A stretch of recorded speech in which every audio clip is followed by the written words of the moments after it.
بسم اللہ الرحمن الرحیم۔ نبی کریم صلی اللہ علیہ وسلم کے ساتھ محبت کے اظہار میں صحابہ کے انداز مختلف تھی، ان کا ذوق ایک دوسرے سے مختلف تھا۔ حضرت ابوبکر صدیق رضی اللہ تعالیٰ عنہ کی خواہش تھی کہ ساری زندگی حضور کا چہرہ میرے سامنے ہو اور میں حضور کو دیکھتا رہوں، اور حضرت عمر بن عاص کیا کہتے ہیں کہ اگر کوئی مجھ سے حضور صلی اللہ علیہ وسلم کے چہرے کے خد و خال پوچھے تو میں اسے بتا نہیں سکوں گا، کیونکہ محبت کے روب کی وجہ سے میں نے کبھی بھی جی بھر کر حضور صلی اللہ علیہ وسلم کے چہرے کو نہیں دیکھا۔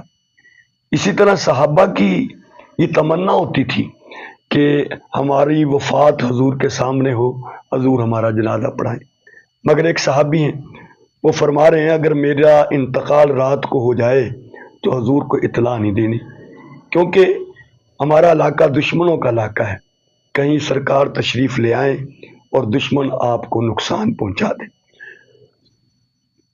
اتباع میں، محبت میں حضور کی پسند اور ناپسند کا لحاظ رکھنا ضروری ہے۔ صحابہ کرام فرماتے ہیں کہ حضور علیہ السلام ہمارے پاس جب تشریف لاتے تو ہمارا دل تو کرتا کہ ہم کھڑے ہوں، لیکن ہم کھڑے نہیں ہوتے تھے۔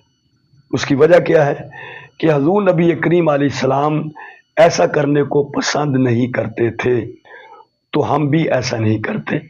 تو حضور صلی اللہ علیہ وسلم کی محبت میں حضور نبی کریم علیہ السلام کی پسند اور ناپسند کا لحاظ رکھنا ضروری ہے۔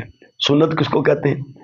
سنت نام ہے حضور سے محبت حضور کی پسند کے مطابق، بدعت نام ہے حضور سے محبت اپنی پسند کے مطابق۔